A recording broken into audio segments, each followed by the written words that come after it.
अस्सलाम वालेकुम, hello and welcome to our special transmission for PSL। नाजरीन, मैं हूं आपका मेज़बान नजीबुल हसनैन। और इससे पहले कि हम PSL की इस ट्रांसमिशन का आज के इस प्रोग्राम का बाकायदा आगाज़ करें, सबसे पहले हम एक अफसोसनाक ख़बर है। क्रिकेटर मोहम्मद आसिफ की बेटी जो है वो ज़िंदगी की जंग लड़ रही है। आसिफ अली की बेटी ज़िंदगी की जंग लड़ रही है और ये बहुत परेशानी की बात है उनके लिए। हम सब उनके लिए दुआ करते हैं कि वो जल्द सेहतयाब हो जाएं और उनको जो कैंसर की इस वक्त बीमारी है उससे वो जल्द अज जल्द सेहतयाब हो जाएं। और सबको बहुत ज़्यादा परेशानी है। मेरे साथ मौजूद हैं आर एक्सपर्ट जनाब बासित अली और तनवीर अहमद। बासित साहब, मैं चाहूँगा कि आसिफ ने जो हिम्मत शो की है और जिस तरह से वो खेले हैं अपनी बेटी की इस बीमारी के बावजूद, तो वो वाकई उनको दाद देनी चाहिए। अल्लाह ताला बस सेहत दे उस बेटी को, क्योंकि कैंसर इलाज बहुत बुरा है। क्योंकि मैंने अपना दोस्त खोया है, आमिर बशीर नाम था उसका, तनवीर जानता है, और डॉक्टर नुमान नियाज़ का मुझे पता चला, अल्लाह ताला उसको भी सेहत दे।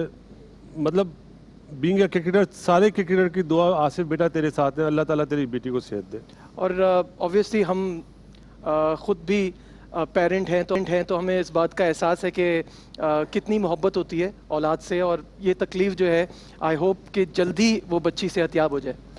देखिए, ज़ाहिर सी बात है, औलाद जिसकी भी होती है उसको भी बहुत तकलीफ़ होती है। अब जब मैंने आसिफ की बेटी का सुना या किसी का भी सुनते हैं हम, तो एकदम से एहसास होता है कि मेरी भी दो बेटी हैं अब।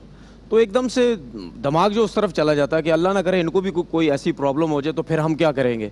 तो जाहिर सी बात है, जिसके ऊपर जो मुश्किलात आती हैं उनको ज़्यादा पता होता है कि अब इस मुश्किल से किस तरीके से गुजरना। और कैंसर जैसी बीमारी मेरे ख्याल में आपकी पूरी ज़िंदगी लग जाती है। ये ऐसी बीमारी है कि एक तो फाइनेंशियली भी बहुत महंगा ये इलाज है, उसके बाद पूरी उम्र आपकी लग जाती है। आप सारी ज़िंदगी जब तक वो बेहतर नहीं होता, मैंने तो ऐसे लोग भी देखे हैं जो बेचारे मरने से पहले तक भी कैंसर का इलाज करवा रहे हैं, वो उनका कैंसर जड़ से ख़त्म ही नहीं होता है।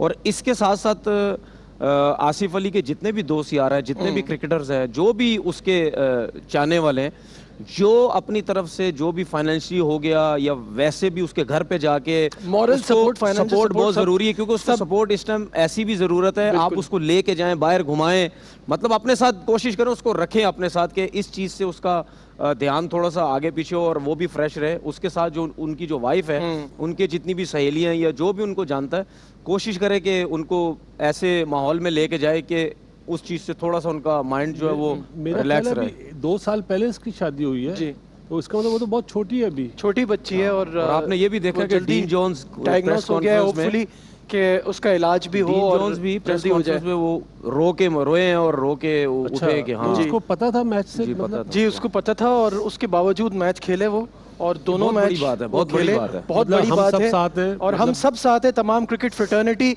आसिफ अली के साथ है, और हम सब की दुआ है कि आपकी बच्ची जल्द सेहतयाब हो जाए।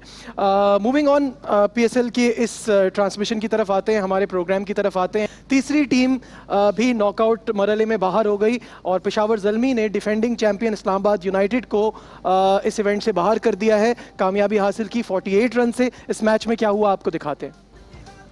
जी हाँ नाज़रीन, 48 रन से कामयाबी हासिल की। और तनवीर, आपसे शुरू करते हैं। मुझे बताइए कि एक वन साइडेड सा अफेयर हो गया। ये लग रहा था दोनों टीमें जो हैं वो बहुत ज़्यादा स्ट्रॉन्ग हैं। स्पेशली अगर आप बैलेंस की बात करें तो हम बार बार ये बात करते हैं कि इस्लामाबाद यूनाइटेड का बैलेंस पेशावर ज़ल्मी से ज़्यादा है, बट गेम वन साइडेड कैसे हुआ?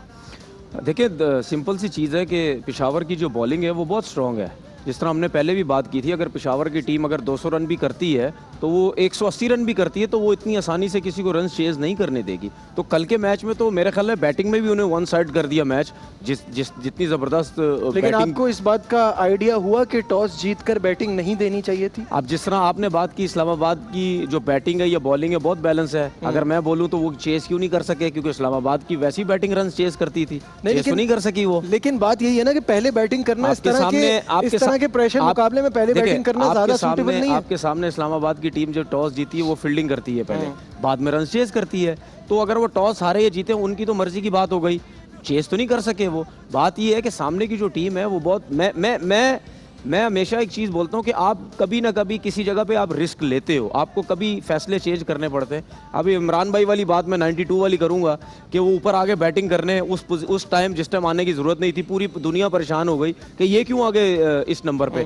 तो बाद में पता चला कि उन्होंने बोला कि नया बॉल किल करने आया था, उसके बाद पुराना हो जाता तो मेरे बैट्समैन रन वो किया। बट आपको वो जो कभी हम कभी रिस्क, देखो मैंने क्यों देखिए बोला था। परसों हम बात कर रहे थे कि बिग मैच में जो हम हमेशा क्रिकेट में भी सुनते हैं, अगर ड्यू नहीं है, अगर इस तरह की चीज नहीं है, तो रन्स ऑन द बोर्ड, देखो रन्स ऑन द मैंने बोर्ड सिर्फ होते हैं। एक वजह से ये बात बोली थी, कराची की टीम बॉलिंग में भी रन्स डिफेंड नहीं कर पा रही, बनवा देती है, और बैटिंग में भी चेज नहीं कर पा रहे। मैंने इस वजह से ये बात बोली थी कि इस ग्राउंड में सिर्फ एक एडवांटेज है आपके पास, वो है अगर आप रन्स चेज करने जाएंगे, ग्राउंड भी छोटा है, विकेट भी बैटिंग के लिए बहुत अच्छा है और फास्ट भी है, आपके पास ये एडवांटेज है, रन्स तो आपसे रुक नहीं रहे सेकंड बॉलिंग पे, तो आप ये चांस लें, अगर इस पे आप क्लिक कर गए तो आपकी टीम जीत जाएगी। वैसे तो आप हार ही रहे हैं ना, तो मेरा कहने का मकसद ये था, बड़ा मैच है कुछ भी है, आप चांस लें थोड़ा सा, अगर आप इस पे चांस लें शायद बन भी सकते थे, नहीं भी हो सकते थे, लेकिन कप्तान वही होता है जो बड़े फैसले ठीक है बासित साहब, क्या कहेंगे आप, ये टॉस का फैसला ठीक था और इतने ज्यादा रन्स बन गए पेशावर जल्मी के?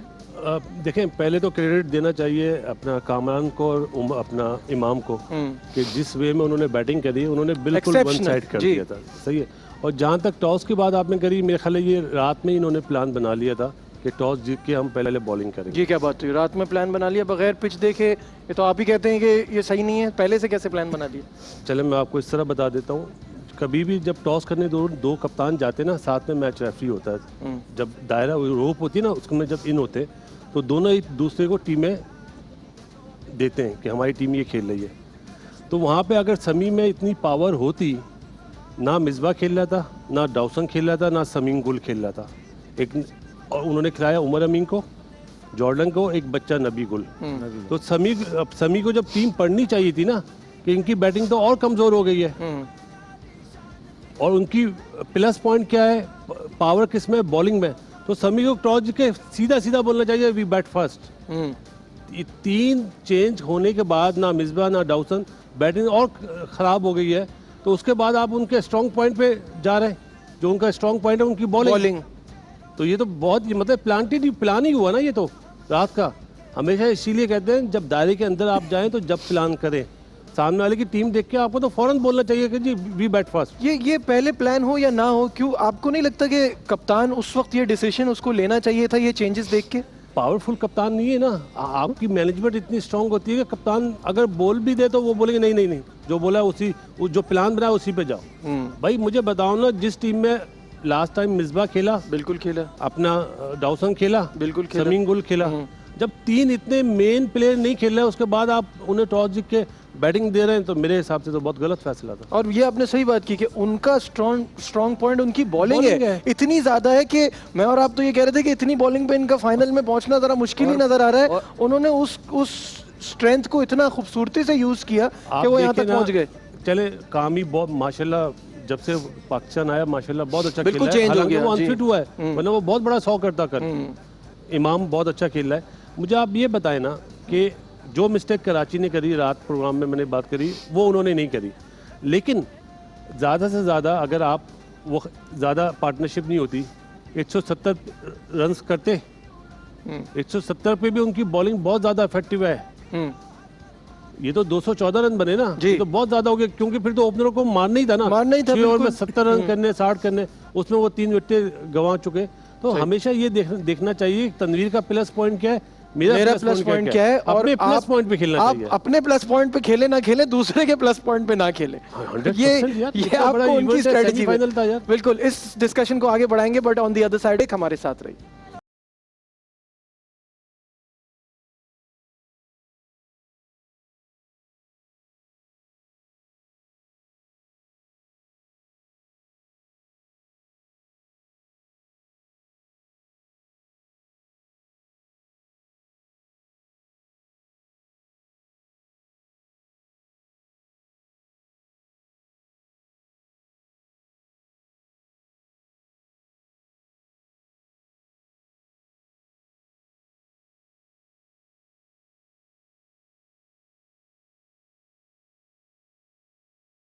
to have you back once again in our special transmission for PSL। और अब वक्त हो गया है कि हम बताएं कि आज का हमारा विनर कौन है, जो हम सवाल करते हैं और उसके सही जवाब पे आप जीतते हैं MB का एक शानदार बैट। तो कल जो हमने आपसे सवाल किया था वो ये था कि PSL में अब तक सबसे ज़्यादा छक्के लगाने वाला बैट्समैन कौन है, और इसका सही जवाब है शेन वॉटसन, जिनके 65 छक्के हैं, 65। ये जवाब जो है ये सही भी और गलत भी है, क्योंकि जब हमने कल आपसे सवाल किया था तब तक ऐसा ही था, लेकिन कल की कामरान अकमल की इनिंग के बाद ओवरऑल सबसे ज़्यादा छक्के हो गए हैं 66, और कामरान अकमल वो प्लेयर बन गए हैं जिनके सबसे ज़्यादा छक्के हैं। लेकिन हम उसको काउंट नहीं करेंगे क्योंकि सवाल करने से पहले शेन वॉटसन थे, और सही जवाब जो हमें दिया है वो मंजूर अहमद ने कराची से दिया है। आपको मुबारक हो MB का ये शानदार बैट जो तनवीर अहमद के हाथ में है, और तनवीर अहमद ने पकड़ा है तो उसके बाद अब इससे शॉट्स भी अच्छे लगेंगे। बिल्कुल, एक्स्ट्रा कवर तो बहुत ही आला लगेंगे। अच्छा, आज का सवाल भी हम जल्दी से आपसे पूछते चलें। आज का सवाल है कि PSL सीजन 4 में सबसे ज्यादा छक्के लगाने वाले बैट्समैन का नाम क्या है। तो ये हमारी इस स्पेशल ट्रांसमिशन का आखिरी सवाल है। तो जो जवाब देगा सही उसको अगेन मिलेगा MB का शानदार बैट। तो अगर आपको जवाब आता है कि PSL सीजन 4 में सबसे ज्यादा छक्के लगाने वाला बैट्समैन कौन है, तो सेल फोन उठाइए, टाइप मैसेज में जाइए, अपना जवाब लिखिए, स्पेस दीजिए और 8038 पर सेंड कर दीजिए। फिलहाल हम बढ़ते हैं। हमारे साथ हैं our sports correspondent Shahid Hashmi साहब, उनसे बात करते हैं। शाहिद साहब अस्सलाम वालेकुम। सबसे पहले ये बताइएगा, शायकीन बहुत ज़्यादा एक्साइटेड है फाइनल को लेके, दोनों कप्तानों की एक्साइटमेंट कैसी है? बिल्कुल, शायकीन में भी एक्साइटमेंट है, टीमों में भी एक्साइटमेंट है, और प्रेस कॉन्फ्रेंस बड़ी अच्छी हुई सरफराज की और डैरन सैमी की।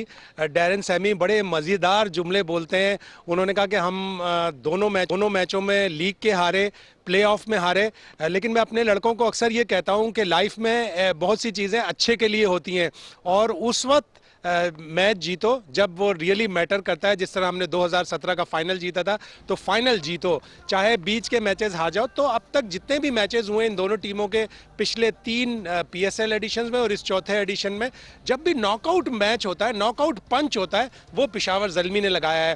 पहले 2 प्लेऑफ्स हारे 2016 में, 2017 में, लेकिन जब नॉकआउट का वक्त आया तो पंच मारा पेशावर ज़ल्मी ने, 58 रन से हराया उस फाइनल में जो लाहौर में हुआ था। और कोयटा ग्लेडिएटर्स के 2 अच्छे प्लेयर राइले रोसू और केविन पीटरसन उस वक्त थे, वो दोनों लाहौर नहीं आए थे।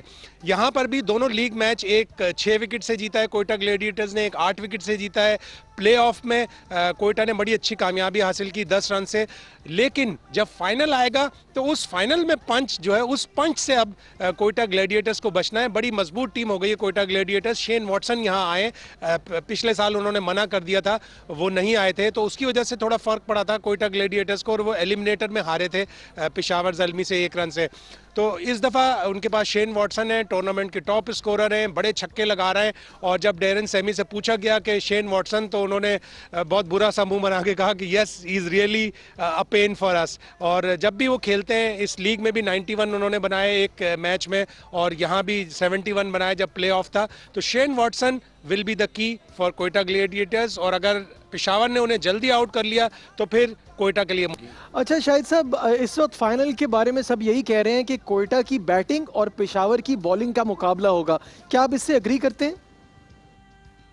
काफी हद तक ऐसा ही है कि ये कोयटा की बैटिंग वर्सेस पेशावर की बॉलिंग, और पेशावर की बॉलिंग लीड कर रहे हैं हसन अली, 25 विकेटें हैं इस टूर्नामेंट में, उनके साथ वहाब रियाज हैं, 16 विकेटें उनकी हैं, टाइमल मिल्स आए हैं, क्रिस जॉर्डन स्पेशलिस्ट हैं T20 के, वो आए। तो कोयटा के खिलाफ उनको स्पिनर की ज़रूरत नहीं पड़ी। कल भी उन्होंने इस्लामाबाद के खिलाफ भी अपना कोई स्पिनर नहीं खिलाया, फास्ट बॉलर्स ही खिलाया, और उन्हीं फास्ट बॉलर्स के जरिए बड़ी अच्छी 48 रन की विक्ट्री हासिल की। तो डैरन सैमी ये कहते हैं कि मेरे पास जो बॉलिंग अटैक है, मुझे उस पर नाज है, मुझे उस पर फख्र है, मुझे पता है कि वो विकेट टेकिंग बॉलर्स हैं। तो कोयटा ग्लेडिएटर्स को उस बॉलिंग अटैक के खिलाफ खेलना होगा, कोयटा की बैटिंग वर्सेस पेशावर की बॉलिंग। लेकिन कोयटा को एक एडवांटेज है कि उनके पास जो नवाज स्पिनर है, वो बीच में आके रन्स का फ्लो रोकते हैं, विकेटें भी लेते हैं। फवाद तो शायद गालिबन नहीं खेल पाएंगे इसलिए कि उनकी सर्जरी हुई है, और सरफराज ने आज प्रेस कॉन्फ्रेंस में भी यही कहा कि मुश्किल लग रहा है उनका खेलना, लेकिन वो फाइनल वाले दिन आएंगे टीम को इनकरेज करने, और अगर इस काबिल हुए, कंफर्टेबल फील किया उन्होंने, तो शायद वो खेले। लेकिन लगता नहीं कि सरफराज की टीम में फवाद की जगह बन पाएगी, इसलिए कि वो। अच्छा, फाइनली बिग मैच है फाइनल है पीएसएल का, तो सब ये जानना चाह रहे हैं क्या वजीर आजम पाकिस्तान इमरान खान साहब फाइनल देखने आएंगे? देखिए दोनों बड़ी शख्सियात के आने की यहाँ इतलात हैं, लेकिन चूंकि सिक्योरिटी पॉइंट ऑफ व्यू की वजह से कोई ऐलान नहीं किया जा रहा। मुझे लग रहा है कि आखिरी वक्त में ऐलान होगा कि इमरान खान आएंगे। वज़ीर आज़म भी हैं, साबिक कप्तान भी हैं, क्रिकेटर भी बहुत बड़े थे वो, और उनके आने से पीएसएल में एक जान पड़ जाएगी। और वो यहाँ आकर पहले ही वो ऐलान कर चुके हैं कि अगला पीएसएल पूरा पाकिस्तान में होगा, तो वो आएंगे। क्राउड में भी इंकरेजमेंट होगी, टीमों में भी होगी, पाकिस्तान क्रिकेट बोर्ड में भी होगी, वर्ल्ड में एक बड़ा अच्छा मैसेज जाएगा कि पीएम खुद बहुत बड़े क्रिकेटर हैं, रहे हैं, वो खुद आए पीएसएल के फाइनल में। तो मुझे लग रहा है, मेरी छठी सेंस कह रही है कि इमरान खान कल फाइनल में जरूर। Thank you so much. Shahid Hashmi साहब हमारे साथ ऑनलाइन थे और वो तमाम चीज़ों के हवाले से हमें अपडेट कर रहे थे। बासित साहब, बिग मैच, और बिग मैच में बिग टीमें चलती हैं, और अगर हम कहें कि कोयटा जो है वो अभी भी मुझे सबसे ज़्यादा स्ट्रॉन्ग टीम नज़र आती है तो ये गलत नहीं होगा, लेकिन अब तक जीती नहीं है। Habit of winning big matches, ये कितना काउंट करता है? इसमें दो चीज़ें काउंट करती हैं कि लास्ट टाइम आपने देखा कि उनके मेन प्लेयर्स नहीं आए थे, लेकिन इस दफ़ा उनके पास वो दोनों भी आए, प्लस जो ब्रावो आया है ना, डीजे, वो उसके आने से भी बहुत ज़्यादा इम्पैक्ट पड़ेगा कोयटा को। उनकी टीम बहुत ज़्यादा स्ट्रांग हो गई है। लेकिन ब्रावो आउट ऑफ फॉर्म है। Doesn't matter. T20 में एक दिन में कोई भी हीरो बन जाता है, बहुत शॉर्ट फॉर्मेट है ना। देखो इसमें रिकवरी नहीं है, मतलब किसी के भी अगर बैट घूमा और उसके 3-4 छक्के लगे तो फिर बॉलर अंडर प्रेशर हो जाता है। बॉलिंग तो फिर उन्होंने एक मैच में बहुत अच्छी कराई थी, एक में नॉर्मल थी, बैटिंग उनसे नहीं हो रही है। एक्चुअली हैं तो मैच विनर ना। हाँ ये है। जिस तरह रोंकी नहीं चला पूरे टूर्नामेंट में, एक ही मैच में चला, वो तो इन्होंने याद दिला दिया था। इसी कि तरह duo हो गई है। इसी तरह माशाल्लाह कामी जिस तरह परफॉर्म कर रहा है, मतलब होप है पेशावर की कामी का 50 करना बहुत ज़रूरी है। अगर अल्लाह ना करे वो आउट होता है तो पेशावर को प्रॉब्लम होगी। तो इस तरह मतलब आपको मैच विनर पे तो डिपेंड करना पड़ेगा, जिस तरह हमने मनरो पे डिपेंड करा। लास्ट मैच में उसने परफॉर्म करा, अनफॉर्चुनेटली वो 30-32 पे आउट हुआ, लेकिन अगर वही 50-60 हो जाते तो फिर आप बोलते हैं हाँ यार मैच विनर है। ऑफ कोर्स तो वो अब उसका नंबर जो है ब्रावो का वो है नंबर 5, नंबर 6, उसमें उसके कोई 100 रन काउंट नहीं करेगा, उसमें उससे चाहिए 30 से 35 रन क्विक वाले, और वो भी उस सूरत में जब उसकी जरूरत पड़े, क्योंकि इनकी तो बैटिंग इतनी स्ट्रांग है ऊपर से। हमेशा नजीब ये होता है कि जिस तरह हम शेन वॉटसन की बात करें ना, मैं कभी नहीं करूँ, क्योंकि उसने परफॉर्म कर दिया है। अब तो दूसरे बच्चों का काम है यहाँ आके परफॉर्म करना। रोसो हो गया, अहमद शहजाद अच्छी फॉर्म में, उमर अकमल बहुत अच्छी फॉर्म में, अब इनका काम है। एहसन अली ने बड़ा इम्प्रेस किया। हाँ एहसन अली बहुत अच्छा खेला है, मतलब T20 के लिहाज से। दुनिया सोचेगी वॉटसन का, मैं इम्प्लीमेंट करूंगा कि उमर रन करे, रोसो करे, हमेशा ये थ्योरी होती है। अब कामी, मतलब मैं ये नहीं कह रहा क्रिकेट की जबान बोलो, कामी ने 2 मैचों में रन कर दिए तो उसका ड्यू आउट होना, एक ये हमारी क्रिकेटिंग सेंस बोलते हैं, उसमें होता है, तो गॉड नोस। लेकिन what I like about this Quetta team कि इसमें हर प्लेयर को ये पता चल गया है कि उसकी टीम में इंपॉर्टेंस क्या है। शेन वॉटसन ने ये महसूस कर लिया है कि ये टीम मुझ पे डिपेंड करती है, और वो बड़ा कंसिस्टेंट परफॉर्म कर रहा है। और इन लोगों के लिए, हमारे लिए इतना नहीं होता, इन लोगों के लिए चीज़ बड़ी मैटर करती है। अपने बेटे की सालगिरह छोड़ दी उन्होंने पाकिस्तान आने के लिए, और पूरा फोकस उनका इस पे है कि अपनी टीम को जिताना है, क्योंकि पिछले सीजन्स में वो पाकिस्तान नहीं आए थे। कैसा देखते हैं इसको? देखिए, सबसे पहले तो मैंने आज एक ट्वीट की है स्पेशली कामरान अकमल के बारे में, कि कामरान अकमल की बहुत अच्छी परफॉर्मेंसेस जा रही हैं पीएसएल में, इवन डोमेस्टिक क्रिकेट में भी, और सिलेक्टर्स जो हैं वो सेल्फिशनेस शो कर रहे हैं इसकी सिलेक्शन के ऊपर। ये मुसलसल कर रहे हैं, पिछले पीएसएल में, इस टाइप की मैंने ट्वीट की है, तो शायद इसकी वजह से और लोग भी देखेंगे तो इनको भी कुछ समझ आ जाए कि इसका टीम में बहुत ज़रूरी आना। देखिए, जब फाइनल होता है, हम अगर कोयटा की बात करें या पेशावर की बात करें, पेशावर की टीम का फोकस जो है वो कोयटा के उन प्लेयर्स के ऊपर होगा, उन बॉलर्स के ऊपर, बैट्समैनों के ऊपर होगा जो कंसिस्टेंट रन्स कर रहे हैं या आउट कर रहे हैं, और कोयटा का भी ऐसे ही होगा।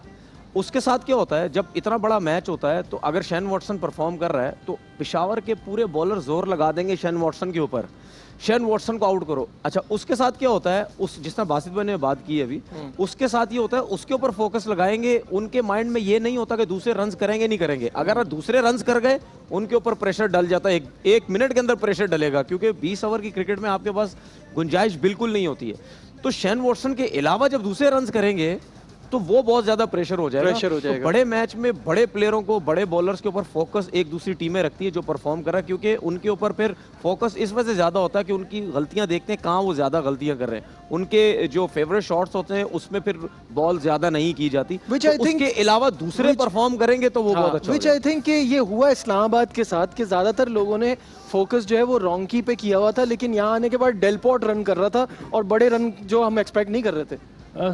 सीधी सी मिसाल कल की है ना, कामी के साथ अगर इमाम इतना अच्छा नहीं खेलता तो ये 214 रन इतने रन नहीं बनते, इतने रन नहीं हाँ। बनते।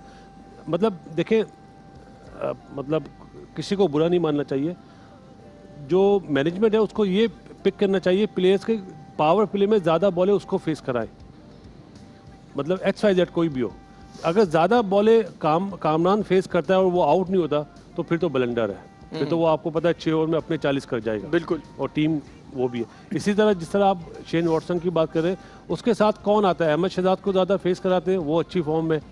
उसके बाद एहसान अली आया, उस बच्चे ने जिस तरह 42 करे बड़े अच्छे करे, वो अच्छी फॉर्म में फिर है। रोसो से रन नहीं हो रहा अभी, इधर रोसो भी मैच विनर है। तो मतलब ये बड़ा नफसियाती मैच होगा, जो अपने नफसियात पे काबू But रखेगा उस again- पावर प्ले दायरे में। बट अगेन अगर हम देखें, हमें हर टीम में ऐसा प्लेयर मिलता है कि जिसको आप ज़्यादा बॉलें खिला सकते हैं। जैसे अगर आप इस्लामाबाद की बात करें तो हुसैन तलत मिलता है, अगर आप पेशावर की बात करें तो अभी इमाम ने रन कर दिए, लेकिन आप उसको ज़्यादा खिलाएं या मिसबा को ज़्यादा खिलाएं या उमर अमीन खेल रहा हो तो उसको ज़्यादा खिलाएं, ऐसे प्लेयर मिलते हैं। कोयटा में हमको सोचना पड़ रहा है कि किस प्लेयर की तरफ जाएं, क्योंकि उनके सारे प्लेयर चल चुके हैं। देखें बात वही है, ये आसान जॉब नहीं होती है टीम का कोच होना या कप्तान होना। मतलब कल मैंने समी को देखा, अनफॉर्चुनेटली उससे जब 2 चौके लगे, जब कामी ने मारे वो एकदम बुखला सा गया, हालांकि एक्सपीरियंस्ड है। तो यहाँ पे जो बंदा अपने आप को कूल रखेगा, जो मैनेजमेंट अपने आप को कूल रखेगी, वो कामयाब वो होगा। कामयाब होगी। नाज़रीन, यहाँ वक्त हो गया एक ब्रेक का, डिस्कशन को आगे बढ़ाएंगे, but on the other side of this break हमारे साथ रहिए।